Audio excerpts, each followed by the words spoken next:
So as people start coming in, I can see we've got about 40, 44, 47 people. I think there were 340 people signed up for today, which is enormous. I mean, Marcus, that's the largest number of people, isn't it? Yeah, up to 90 people in now. Yeah, so those just to test out the chat function and make sure that everyone here is awake and hasn't fallen asleep in the waiting room. Normally we just start off with Mark and I going, give us a quick hi in the chat as to what the weather's like where you are and where are you tuning in from? Because we've had people from all over the world, which is always fun to see. So yeah, as Marcus says, in the chat function, what's the weather like with you and where are you in the world? Yeah, Simon, I agree. I'm in South London as well, and it is a bit dull. Oh dear, weather is grey in Didcot. Well, we're going to try and bring some sunshine to your life, S. Claire Taylor. Streatham Common. Streatham Common is the most wonderful place. It was bequeathed to the people of Streatham, and there's a lovely garden at the top there. So I'm glad you're there, Marcus, from Peach Consultancy. I've got a what's in the boxes, Marcus. That's more interesting. Yep. So I moved house at the weekend, and as you can see, unboxing is a work in progress, and it's not quite finished. I got the setup ready and got all the work things in position before all the actual non-work things. So Darcy made me laugh. Yeah, it says very British that we're talking about the weather. That really makes me smile.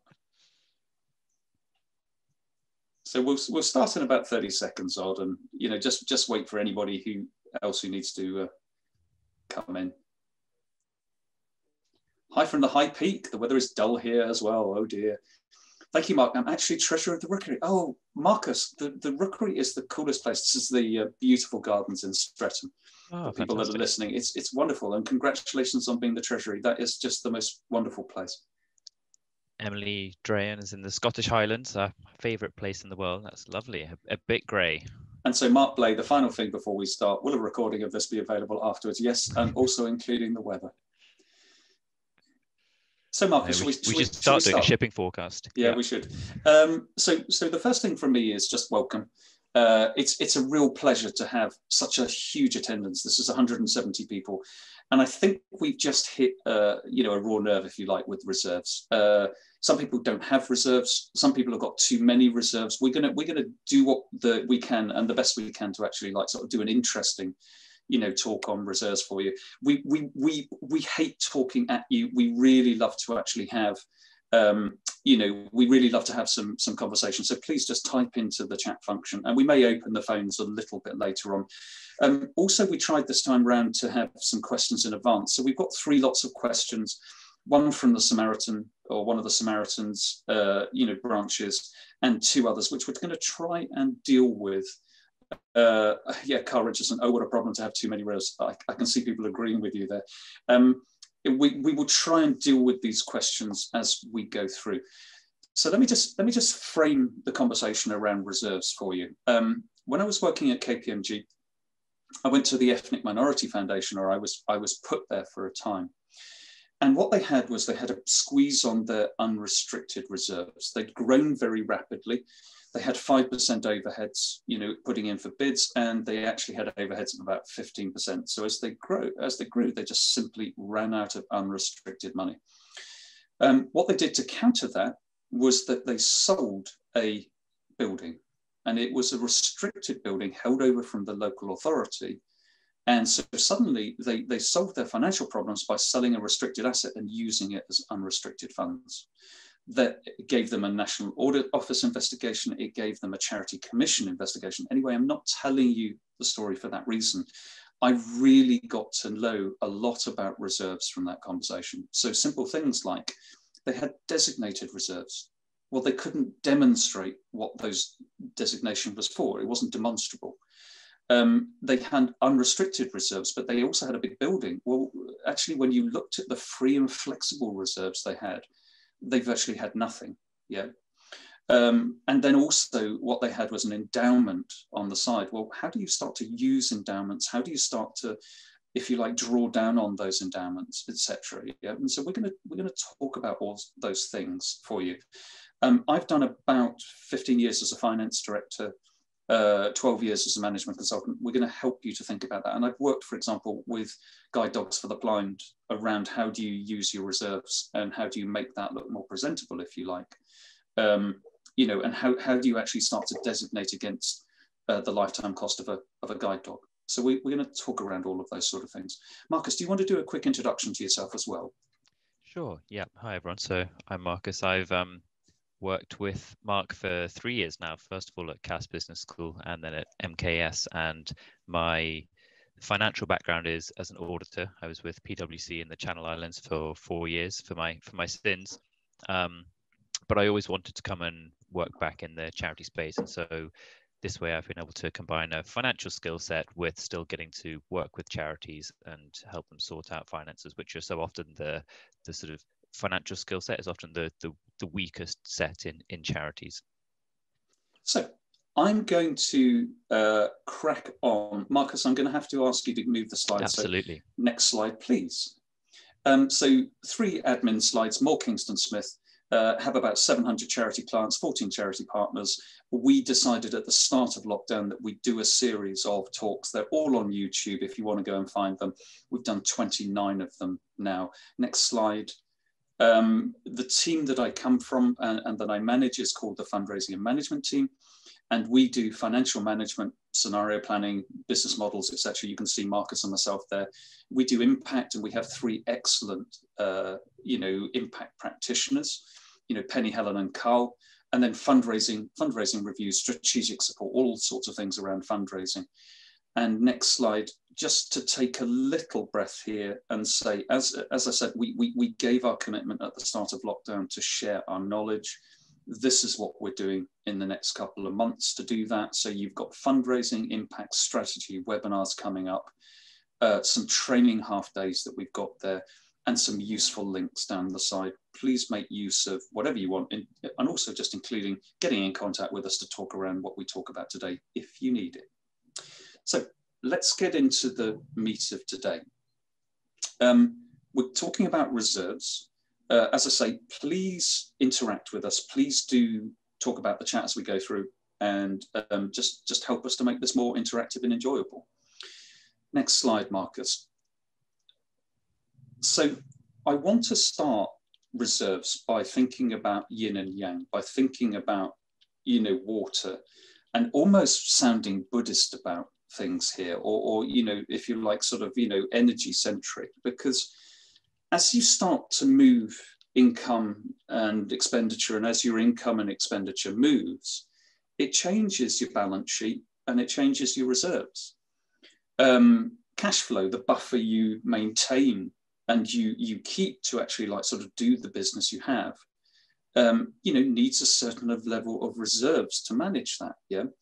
And so I want you to think about equal and opposite, if you like, that as soon as you push in terms of income and expenditure, something will happen to the reserves.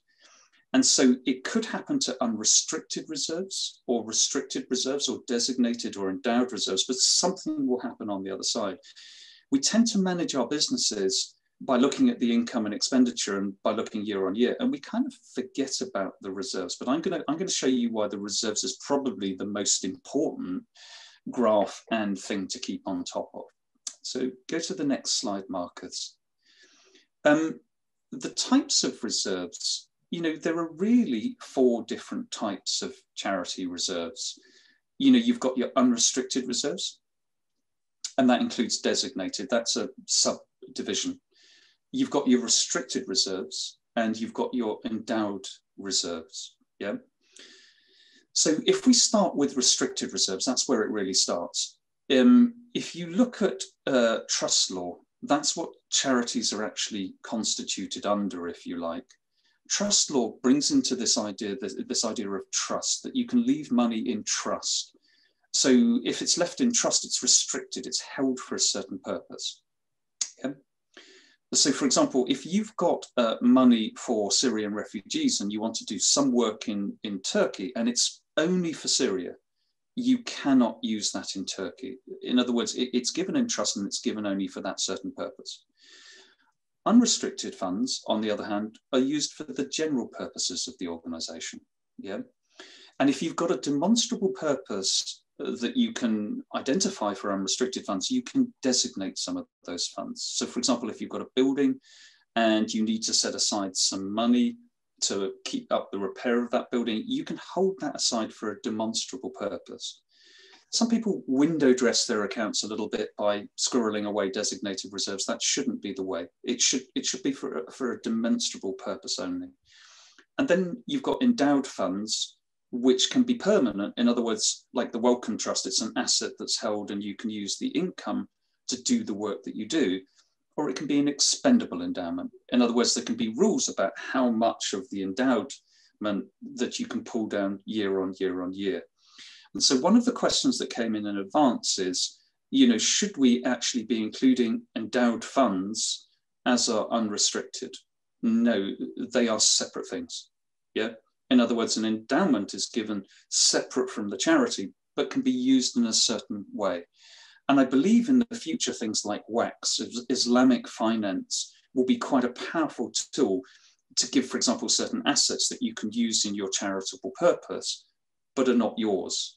In other words, the ownership stays with somebody else, but you get to use the money or the asset. And I think that will start to change, if you like, the nature of some of the ways that we do charity. So I thought I'd make it a little bit more lively for you today. I'm going to tell you a little story here about restricted funds. And a lot of, could you explain the difference between designated and restricted, please? Yeah. Designated is unrestricted money. Okay, so it's unrestricted money. But Hannah, what you do is it's a demonstrable way that you're going to spend it. In other words, you say it's going to be held over for a certain purpose or earmarked for a certain purpose, and the trustees say, that's going to happen, and put it as a subdivision of unrestricted. Restricted money, on the other hand, is legally bound for a certain purpose and given in that way, Hannah. Okay, cool, great, I understand, thank you. So my little story, Marcus has heard this 50 million times. I really apologize for anybody else who's heard this story. When I was working at Cats Protection, I had a cat called Scrunchy in Brighton, and Scrunchy needed to have an operation. So the branch went out and raised money for Scrunchy's operation. And on Saturday afternoon, they raised £12,500 for this cat. Yeah. Now, I said to them in advance, please raise money for cats like Scrunchy, but they didn't. They raised money for the photo fit identity of the cat with a little number on the bottom. In other words, you could identify Scrunchy, and that legally locks the money. Yeah, that's a restricted fund. That's a restricted reserve, and you can't spend it for another purpose. £12,500. What happens? Scrunchy then dies. Yeah, so we had £12,500. What we had to do to use that, because it's legally locked, is then actually call, I think it was the next 40 cats in Brighton Scrunchy when we rehomed them until we'd actually used the money. Yeah. So just remember, restricted reserves are legally locked. You cannot use them for another purpose. Unrestricted reserves is the lifeblood of your organization. Next slide, Marcus. So this is the reality of being a finance director. It doesn't matter about all the technical. If you don't have unrestricted reserves, you are not viable. Yeah. And we're going to talk about unrestricted reserves, about free reserves. In other words, they've got to be flexible and they've got to be assets that are liquid. When I was at Care International, it was interesting. We dipped underneath our reserves policy line. You can see the 1.5 million reserves policy line here. And one of the trustees said, who are you going to make redundant now off the back of dipping underneath?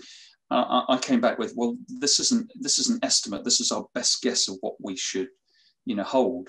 And so we started to operate between the lower and the upper bounds. You can see that here. Now, this is an unrestricted picture. 1.5 million reserves was what we were holding, but we were trading in contracts and grants about £50 million worth of restricted money.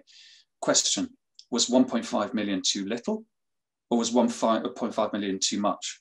Well, the reality was we were backed up by the rest of the Confederation, the rest of the huge organization.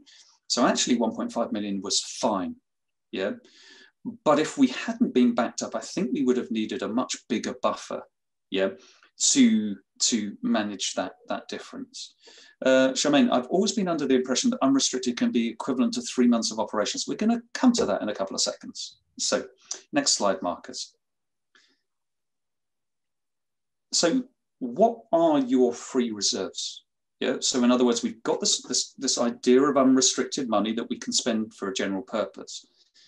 But we should really take away those things that are either illiquid, like fixed assets, or have been held over for a demonstrable purpose, like designated funds.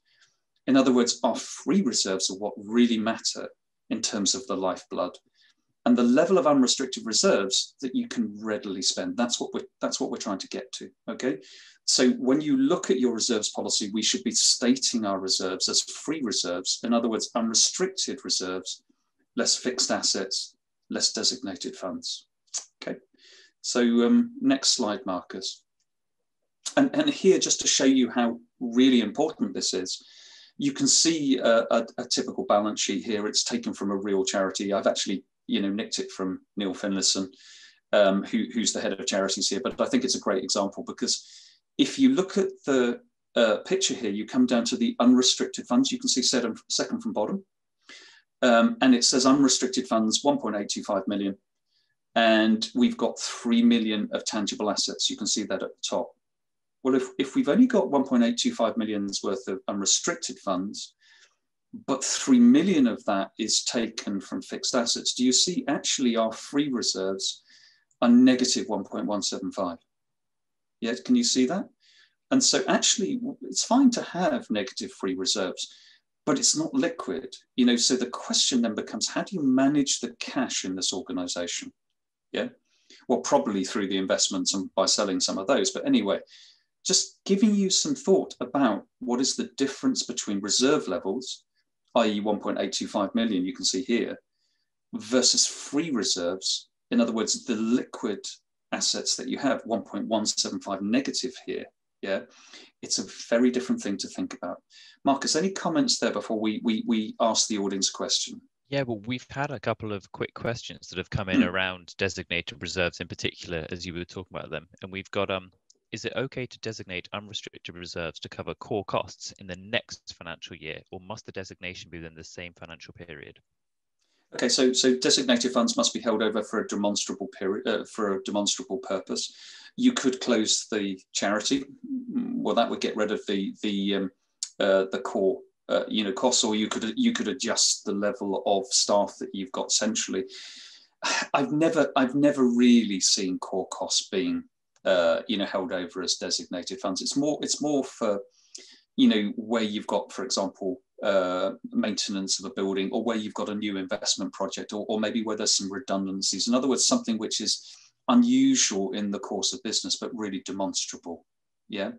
Does that help, Marcus, do you think? Yep, I think so.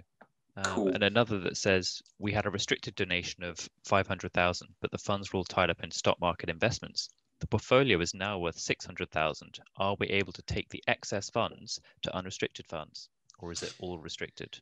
Well, it depends, because gift aid is interesting, because the DEC, the Disasters Emergency Committee, some DEC members were moving gift aid from a restricted fund, and they were calling it unrestricted money. And when they were taking the donation, they were clearly saying that in the small print that any gift aid would be given to unrestricted funds. Can you take a restricted donation and then move the 100K that's generated from that to unrestricted? Probably not. I think it would follow, Jonathan, I think it would follow the restriction. But if it was laid down by the donor that donation of 500K, anything that came from that donation should be used as unrestricted, of course you can do what you want. So it's that thoughtful planning around reserves in advance, which is really important, Jonathan. Okay, I'm gonna crack us on. Yep.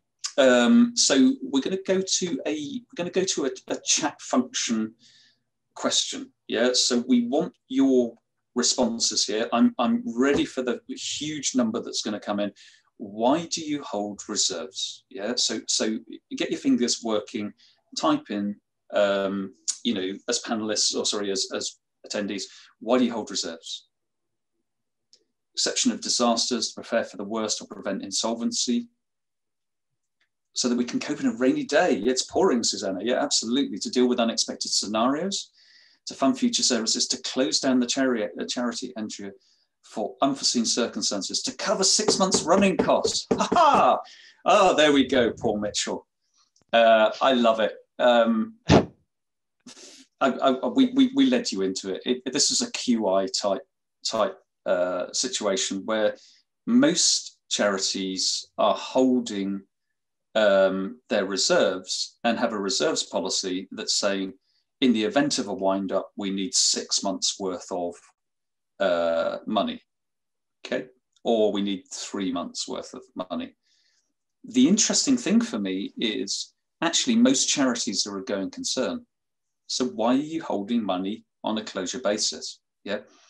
CC19 says you shouldn't do that. CC19 is the Charity Commission guidance on reserves.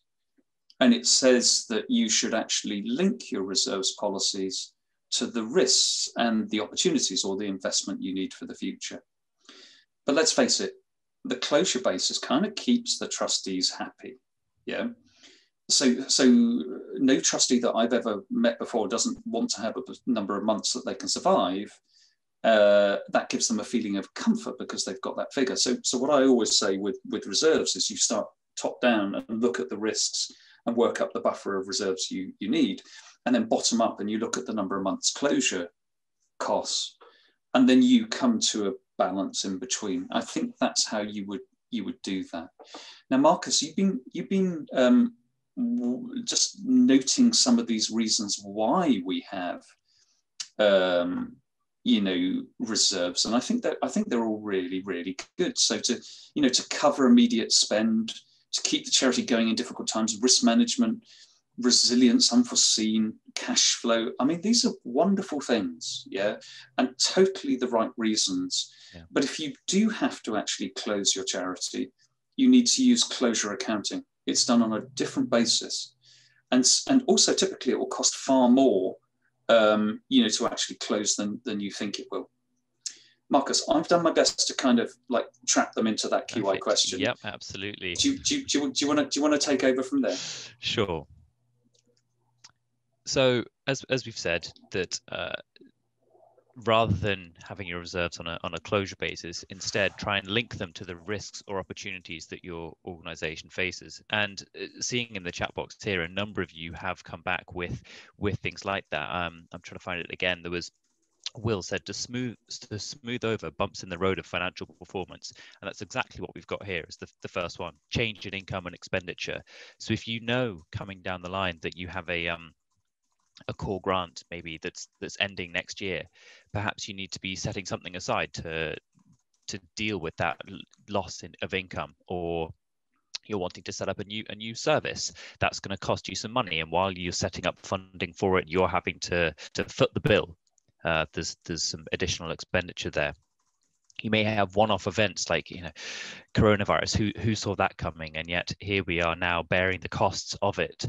And that can be a very difficult one to plan for. But it may be a one-off event like buying a new office or something like that you've planned a certain event in the future that's going to be a single event.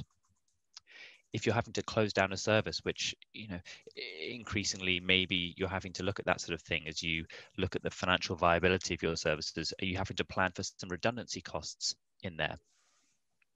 Working capital is another interesting one, because this is an increasingly prevalent issue, where working capital, for those that don't know, it's the gap between starting a piece of work and when you actually get paid for it. And this one has been really prevalent, as I said, with the move from grant funding for charities to contracts, which are becoming more and more the norm. Because in grants, you were paid in advance. And so that was fine. You were given the money and then you did the work. So your working capital cycle for that was zero. Whereas now with a move to more contracts, you're generally paid either halfway through or at the end of the contract. And so all that money that you're paying to undertake that work before you get paid is your working capital cycle. That's all money that you need to have been able to have afforded to undertake the work. looking at any future opportunities and investments. Do you want to set up a new service? Do you want to redo your finance systems or something like that? Do you need to do some sensitivity analysis? Looking at income and expenditure, do you need to just say, okay, well, our income fluctuates by 5 or 10% each year. What are the risks in this list here that our organization faces that may affect our reserves? And it's not just about identifying those risks. You then have to try and evaluate, okay, well, how much is the financial impact of each of those risks going to potentially be? So if we close the particular service, what does that change to our income? What does that change to our expenditure? What's that buffer difference that we may be losing out on? That new service we want to set up, the working capital cycle, how much is that likely to be before we get paid? And then you need to assess the probability of them happening. So maybe you don't need to pay those redundancy costs. It may be that you decide not to close the service after all, or you do get that core grant renewed that you thought you might not. What's the probability of each of those risks actually happening? And if you were to add up all of those different things, you'd come to a figure that is probably far higher than you would want for your reserves, and probably far higher than your current level, particularly if you're using a 3 to 6 month closure basis. So it's about then trying to meet somewhere in the middle and making the art of this rather than the science, and going, okay, well, not all of these risks are going to happen at once. So we need to then do some balancing here and go, okay, well, if I make this new service, expand this new service, realistically, I'm not going to be doing any redundancies. So those two risks aren't going to happen at the same time, are they? So I can play them off against each other, or maybe halve the value that those two risks are going to have because they won't happen at the same time. And they should also be risks that link into your risk register. So they're risks that you are aware of as an organization. So you're not just putting in there for risks of, an asteroid hitting central London, because it's not a risk that your organization can quantify, but also it's not a risk that realistically faces your organization, that it's not something you have in your risk register for day to day. And yeah, so as I say, it's the art rather than the science of trying to find a number that takes into account all those risks, takes into account their probability, the actual financial impact of each of them, and that's that top down and then the bottom up, trying to meet in the bottom to give a number that will also keep your trustees happy if they're still looking for their around about 3 to 6 months, but it's based on risks rather than based on a closure basis. Coming on to the next bit, income generation and the year end. This is trying to show how recognizing revenue, particularly at the year end, can really skew your reserves. So according to the International Accounting Standards and Charity SORP, the Statement of Recommended Practices, in order to recognize revenue, you need to be entitled to it. So you're not just getting money for nothing. Have you delivered the goods or service, or have you agreed to deliver the goods or service? It's measurable, so you know how much you're going to be getting for that service that you may or may not be delivering. And it's probable. Do you think you will actually get paid? If the company is bankrupt, they're clearly not going to be paying you, and therefore you shouldn't be recognizing that revenue because it's never likely to arrive. And so if you satisfy those three things, then you're recognizing that revenue. But this can be really skewing. So if you are a small charity of, say, £500,000, and you are given a grant for £1 million over the next 3 years, but you're given it just before the year end, you know you're entitled to the money because you have signed a contract to deliver those goods and services. It's measurable. It's £1 million. You know it's coming, so it's probable as well. You satisfy all three. You need to recognize that revenue, and suddenly you're recognizing £1 million in a £500,000 organization, and that's massively going to skew your reserves at the year end and potentially make your unrestricted reserves look far higher than you want them to be. And this could be a situation of designation potentially, where you know those funds are going to be used for a demonstrable purpose, so you could ring fence them so that they're hopefully not making your free reserves look too inflated. Additionally, there's a real interplay between cash and reserves. And it's often seen that they're largely the same thing. But as we saw in that earlier example of negative free reserves, despite having a large reserve picture, they're not.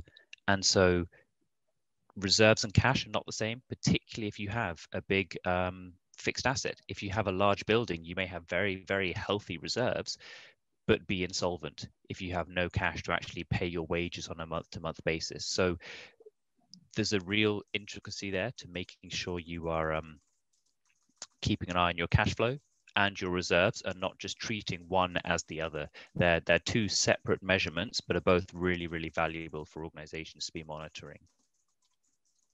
And Mark, this is back to you, I believe. Yeah, I'm getting some really good questions through chat. Mm-hmm.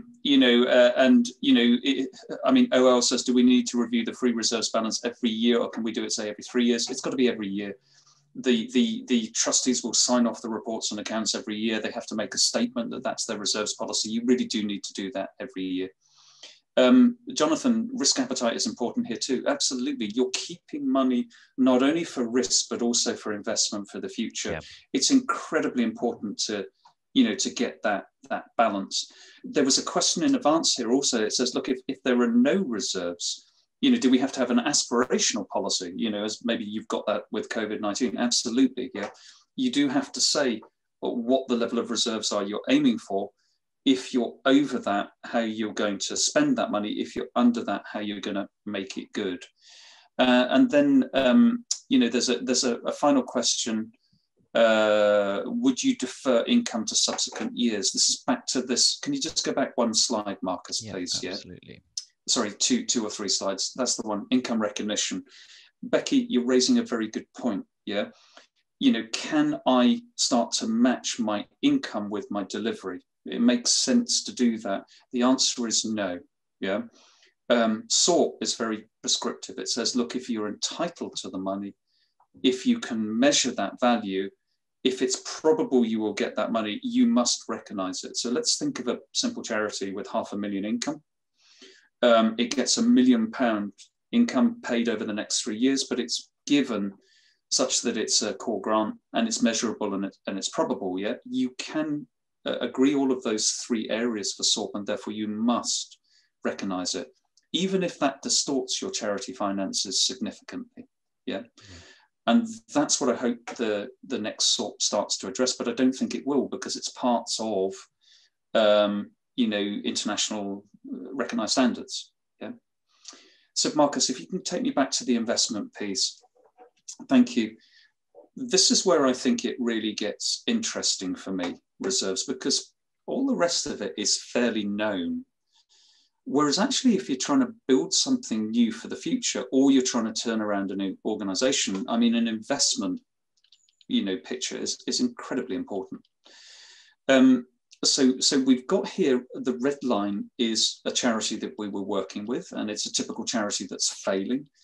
And if it's going down and you can see that, red line going down in the middle, and you're going to invest some of the money that you've got as reserves to turn it around, actually the blue line shows that investment. It shows the use of investment. So your reserve levels drop quite quickly, and then you hope to come out. So it's like a hockey stick. And as a group of trustees and managers, you need to be able to understand how that's going to change. And also as you invest, looking at the risks and also saying, okay, when do we think it's being successful? When are we going to take other action, etc. Yeah. So understanding how investment will change your reserve picture is incredibly important. So next slide, Marcus, if I can. So we're just going to touch on reserves policies for a couple of minutes here. Reserves policies, it's a key governance statement which trustees have to make each year. But I think it's more than that. I think it's the key thing that trustees need to be responsible for, to provide reassurance to stakeholders, to prove resilience, and to show good stewardship. Yeah. So next slide. And a reserve policy, as I've already said, and I'm just going to reiterate, should say the planned level of reserves against your calculations and your risks. If you are over that level, how are you going to spend the money? And if you're under that level, how are you going to make that good? Yeah. And how you're going to come back up to your reserve policy level. That's going to be interesting with COVID and with the impact that, you know, reserves have taken from COVID, but you have to state that.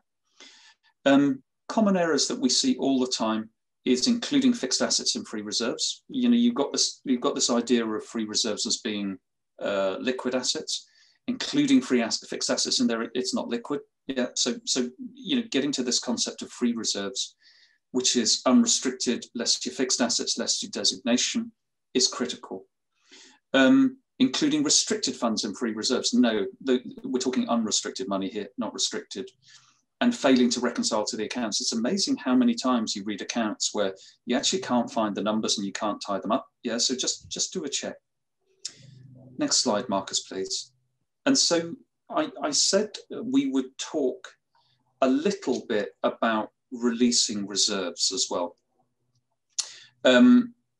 I've got 5 different points here, which I'm just going to quickly talk through. The first is quite interesting. Yeah, so Tom, could you repeat the formula for free reserves? Yes, again, it's in the slide pack. It's unrestricted reserves, less fixed assets, less any designation. Okay, that's your free reserves figure. And of course, you can undesignate some of the money if you choose to take a different way forward, but it really should be money held aside for designation, which is demonstrable and held for a demonstrable purpose. Okay, Tom, I hope that helps. So let's just go into these 5 different ways that you can release reserves. Yeah, the first is an interesting thing, and I want you to listen quite carefully here. Yeah, grants are given in trust law. Yeah, and when you give money as a grant, it's given as restricted money always. Okay, so a grant is given under trust law because it's given to the organization in trust. Every grant is restricted. Okay, contracts, on the other hand, are given under corporate law, under commercial, you know, law, if you like, and they are unrestricted. Yeah, in other words, there's no restriction. It's a different type of law. And so we were working with a yoga organization not long ago, and we looked at their organization and they had restricted their contracts. Talk to your auditors if that's the case. Talk and get them to explain, you know, how contracts and grants are actually accounted for. Because by removing, you know, the contract that they had into unrestricted, that saved that organization. Yeah. So really being clear about your grants, really being clear about your contracts and whether they are restricted or unrestricted funds is really critical. Yeah. And of course, if you've got a grant that has been given for the general purposes, it comes in as restricted, but it can be used as unrestricted because it is for the general purposes of the organization. That's how that works.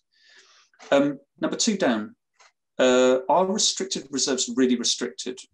So if you get given a legacy, for example, and the legacy is given for the wish that you help the cat called Scrunchy, that's not binding enough. Yeah, it's not significant enough to make that a restricted fund because it's a wish. It's an unrestricted pot of money.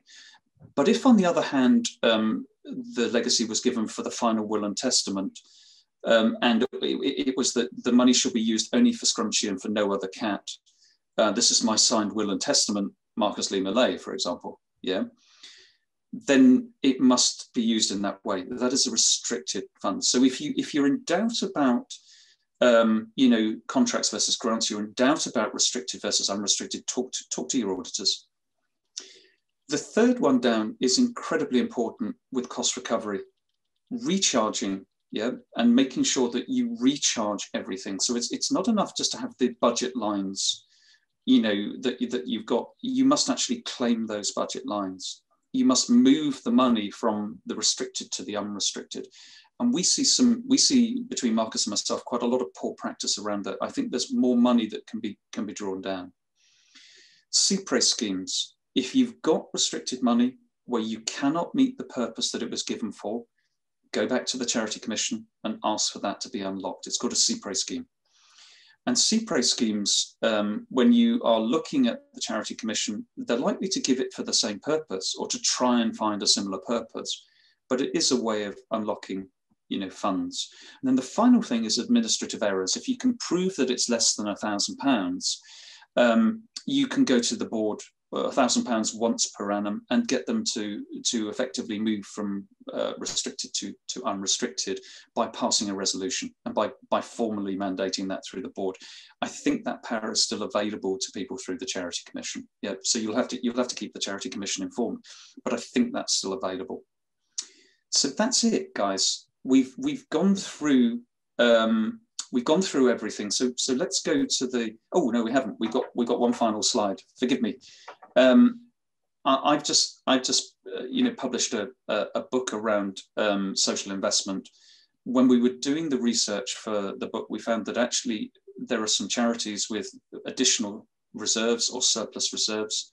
COVID obviously has changed that situation, but you could set aside your reserves for social investment, maybe to enable innovation. You could blend, for example, some grants and some investment. In other words, using your reserves so the money goes out and then maybe you get some of that money back to use it again. So social investment is actually quite a powerful tool to start to reuse capital. Marcus, I've kind of done a lot of whizzing through that. Do you want to take us through the summary slide? Absolutely, and we'll sure. just then go to questions, yeah? Yeah, so in summary, we've gone through all the different types of reserves that you may have, but unrestricted reserves are your lifeblood, particularly free reserves, those reserves that you can actually have as liquid reserves to spend and use, unlike fixed assets. So get that picture shared and make sure that you're keeping track of those figures. We've gone through why we hold reserves and that it's not just because the charity might close, particularly as most of our charities, we hope, are going concerns. And if your charity is a going concern, then perhaps you should be using risks or opportunities as a means for calculating your reserve levels, even if that comes to a similar level to 3 to 6 months, just to keep the trustees happy. Reserve policies, get them right, as that says there. We see too many reserve policies that are still just saying 3 to 6 months of closure costs, or that don't explain how they're going to spend down if they're above their reserve level, or how they're going to make good if they're underneath that reserve level. But equally, that having just a single flat figure is not necessarily the best way to have for your reserves, but maybe a band that you're seeking to try and operate within. And that way you're giving yourself some wiggle room, so that it's not just a simple, if you drop below this number, as Mark said, who are you going to fire to save that money? Giving yourself a band to operate within can give your organization some flexibility. And the last one there, how much of your reserves are really free? Do you know what that figure is? And it can be very easy with organizations that have historical assets that have been in the organization for a long, long time, propping up that balance sheet and propping up that reserve figure, which means you're not necessarily keeping track of what your free reserves really, really are. Okay. So I was going to just back you up, Marcus, because HUK asked us to have a look at 40 different sets of reports and accounts, and we found that over half of them didn't get their reserves policy right. That's pretty fundamental. Yeah. So we are going to now go. We're not going to use the chat now. We're going to try and use the question and answer function here. Marcus, if you want to like sort of leave the summary slide up. Absolutely. What we're going to do is we're going to try and answer as many of these questions as we can. And some of these I can see are going to be quite tricky technical questions. So we'll start with Helen Day and we'll go down from there. So, hi, we have all our reserves as unrestricted. Can the trustees approve a move to a restricted designated fund without recourse to an AGM? Such funds would be for a specific project, and can we move them back into unrestricted at a later date? Okay, so the first thing, Helen, is restricted money is not the same as unrestricted money. It's like oil and water. Yeah. I've lost the question. I can't see it. Sorry, I've typed it as answering live. Okay. So the first thing is that restricted and unrestricted are like oil and water. You can't just move money from restricted to unrestricted, because restricted reserves are given in a legally locked way, yeah, for a certain purpose. Unrestricted is for the general organization and how that operates. In other words, the purposes that the organization is constituted. So to say that you can move from unrestricted to restricted is not correct, Helen. Yeah, but you can designate money if it's demonstrable. Yeah, and you've got to prove that money is needed, and there's a commitment to spend that in the next year. Yeah, and then actually, if suddenly you can't spend that money or things change, you can undesignate that money. Yeah. Should you do this as an AGM? Well, you don't need to do it in an AGM, but the trustees have to sign off the reports and accounts. So the mechanism that they would check this is by looking at the reports and accounts and making sure that they would sign that off, because they sign a statement in the reports and accounts to that extent. Okay, Helen, I hope that explains that question. Marcus, you've probably got one that you'd like to answer. There's a quick one here as a follow-up, which is when can you unlock a designation, and do you need to use an AGM for that as well? But that's in the same way that as long as the trustees are signing it off, it doesn't necessarily need to be done at a full AGM. One down here, which actually was in the chat function, but it just caught my eye before we switched to the Q&A box, was can you have a policy of top slicing a certain percentage of restricted donations to use for unrestricted purposes? I'm going to come back to what I said to Helen in the last answer. It's like oil and water. A restricted fund is given for a legally held purpose. You just can't unrestrict that. That's illegal. Yeah, and the Charity Commission have powers to close down organisations in that way. So even to £1, you have to keep restricted and unrestricted separate. Yeah. Designation is a different thing. Yeah, so Marcus, I can see you wanted to feed in there. I mean, designation is different. You can designate and undesignate, but it has to be demonstrable. And it has to be unrestricted money that you are designating rather than restricted funds. We have a question here saying, should we set up a designated fund equivalent to the net book value of our fixed assets to make it easier to see the value of our free reserves? Well, Helen, as we've just been saying, I think you have to have a demonstrable reason for designating those funds. And that has to be, I don't think you can simply use your demonstrable reason as we want to see our free reserves. So I would say in that particular regard, no, unless you had a demonstrable other reason that was of a similar value as your fixed assets. But I feel like that's trying to sort of slightly put the cart before the horse a little bit there. I'm smiling, Marcus, because a lot of organisations do. So a lot of organisations do designate their fixed assets. Is it technically right? I'd leave that up to accountants, but a lot of organisations do designate their fixed assets. But it's got to be demonstrable. That's the big thing. Can I just be a little bit go a little bit off piste here, yeah? And there was a couple of questions that were given to us before. We tried to answer them as we've gone through, but there was one specifically from the Samaritans, which I thought was a really, really good question. If we own our own property, can we have lower levels of reserves potentially? Yeah, because actually it might reduce the risk. Going back and doing your calculations against risk. The person then goes on to say, can we include volunteer time as a designation? No, you can't. Yeah, you would never include volunteer time in accounts. Because you can't measure volunteer time. SORT, which is the Statement of Accounting Practices, it specifically excludes that. Can we build up an income generation reserve? Of course you can. Yeah.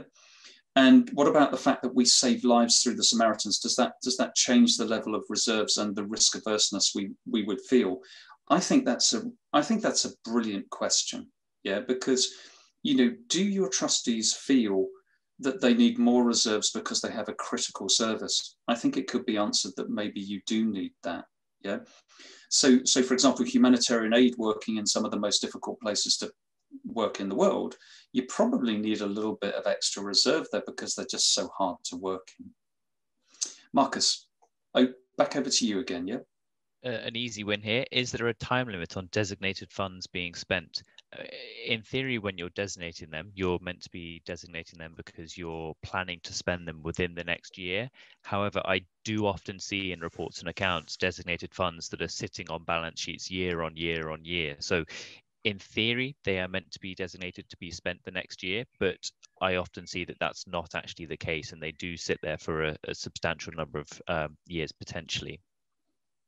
So Eilish Kavanagh, read being entitled to income if grant can be paid back. If the funder is not satisfied with the service delivery, why must it be assumed entitled? You're really getting into technical, you're really getting into the technicality of things. And for example, entitlement can go around what we would call a trivial administrative report, or it could be a proper clawback that a donor would have against that. And so entitlement, really, as soon as you're entitled to that money, regardless of anything, as long as it's not just a trivial report that you have to submit, you must record that in the reports and accounts. So Andrew Fry, I'm just going to pick this one up, Marcus, because this is a brilliant question from Andrew. As treasurer, the thing I keep being told by our CEO is the statement, funders don't like us to have reserves to more than 6 months expenditure. Is there any widespread evidence of this type of view by funders? Brilliant question. And this is where this whole debate gets really difficult, because regularly funders do turn down people putting in for money because they're seen as too wealthy or too rich. Personally, Andrew, I have a problem with that, because if you are trying to get money, let's say for a new service, and you've explained that, the money that you hold as your reserves is held that, in trust by the trustees because they think that's the right money you should hold for the resilience of the organisation. Why should a funder have a different opinion on that? Yeah? So Andrew, I think the only way you're going to solve that is by really explaining to the funder why. And if they continue to say, actually, you're too wealthy, do you want to accept that money? But some donors are turned off by the level of reserves. Second thing is designation can help you with that. In other words, taking some of your unrestricted money and proving that it's for a certain purpose can be a powerful way to demonstrate that you have good stewardship over reserves and funds, Andrew. Brilliant question. I have another good question from another Andrew that says, we have 500,000 unrestricted reserves. If we buy a 700,000 property with a 700,000 mortgage, the cash position is unchanged, but we then have negative reserves. And the implications of that are, and I'd say, well, technically you don't have negative reserves, you have negative free reserves. And so looking at a balance sheet, you still have the same level of reserves in your balance sheet. The difference here is that your free reserves, your free sort of cash that you can readily spend, that is the difference there. And I suppose the implications of that are that you're now tying up your cash to be paying off this mortgage. Does that prevent you from using that cash for another purpose? So I'd say it impacts on your cash flow more than it actually impacts on your unrestricted reserves. And so that's coming back to that slide where I was saying that difference between your reserves and your cash. This really, really well highlights that difference. Your reserves have stayed the same, but your cash picture and your cash flow picture is totally changed there. So a beautiful question from Miss Anonymous Attendee. Do trustees have to approve the wording in the reserves policy, or is it just the figures they sign off? The reserves policy sits in the trustees' annual review. We call it the TAR, Anonymous Attendee. Yeah? So the trustees sign off the TAR. The reserves policy is part of that. So if the trustees are not signing that off, that is not good governance. Yeah, they are responsible for that statement. They should also sign off the reserves policy. Hope that helps that question.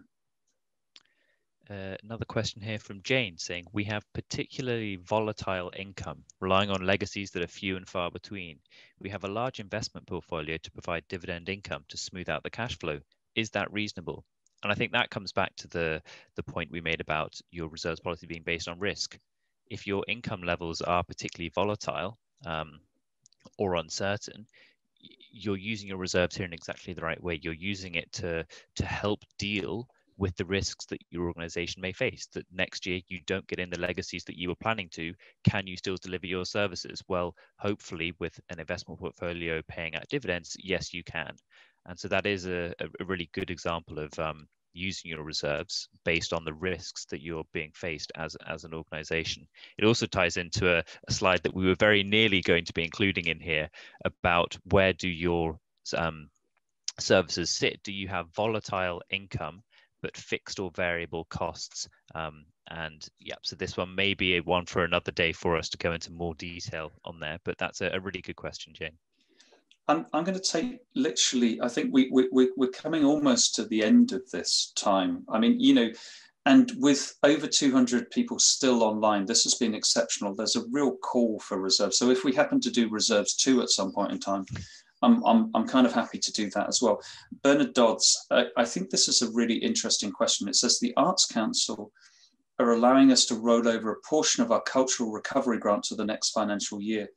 If we can't defer this income, how do we roll it over or ring fence it to be offset against future costs in the next financial year? Okay, so Bernard, the thing that you've got here is if it's entitlement. So if you're entitled to that grant, if it's measurable and it's probable, you have to include it under SORT. Yeah. So there's nothing you can do. You have to actually, you know, bring that in. But if the Arts Council is going to write to you to say, look, actually, you can hold that over, and you can, you know, we're going to put some type of barrier in there, so you're not entitled to the next year. That can mean it can be deferred in that way. Yeah. So actually, by going back to the Arts Council and asking them to put some type of mechanism in there, you can start to, if you like, sort of balance that out. They might not be happy to do that. Yeah. Can you ring fence? Well, there might be a designation that you could do if, for example, that Art Council grant was for a certain, certain purpose. Yeah. But then that would typically be under restricted money, not under unrestricted. So you'd have to be quite careful with the designation there. Hope that helps. Marcus, last question from you, and then we'll just wrap up. Okay, so a question from Tom here saying, our charity has investment portfolios it is using as its reserves. They're classed as fixed assets. From what you've said, does this mean we shouldn't be stating them as our reserves? How does that work if we can access the cash quickly, but the intention is to hold them in investments? I think there, Tom, they are part of your reserves, but they're not necessarily part of your free reserves, your cash reserves, unless, as you've said here, you can access the cash quickly. And if I suppose if it is liquid investments, so you can access that cash readily within, say a 5-day period, then even if it's a fixed asset that you're holding for a long term, it is also a current asset in that it's available on a very short-term basis. Like cash, just because you classify it as a current asset, even though you may be holding cash for a number of years, it's still a current asset because you could be spending it very, very quickly if you wanted to. So I think in that instance, they are part of your reserves and they're potentially part of your free reserves if you can and do use them to dip into when you need. So I'm going to close on one question from Polly because I think it's beautifully phrased. I'm going to take us back to the summary and then I'm going to come to Polly's question. I mean, the first thing for me is unrestricted reserves are your lifeblood. Just whizzing down through the summary, just get a picture of those and talk about those with your trustees. Talk about the risks that you face. And to Polly's question, should you apply monetary values to non-financial risks? That's what it's all about, Polly. Getting a good reserves policy is being able to say, look, here's the risk. This is potentially how much it's going to cost us. Therefore, we need to put that contingency aside. And if you add all of those up, as Marcus says, and you look at the figure, it's likely to be far more money than you actually need. Then it comes to the art. And Marcus and myself will spend a lot of time having conversations with trustees, for example, to say, right, here's the full list. What are we double counting? What don't we need to provide for? What do we think is a good level? And coming to that balanced figure is the art, if you like, of a good reserves policy. I'm done. Hope you enjoyed that last hour. Marcus, thank you for everything. And also, I still love the packing boxes in the back. They'll be gone by next week, I hope. They'll be gone by next week. Please join us again for another set of webinars, and we will see you very soon. Thank you. Thank you very much for joining us.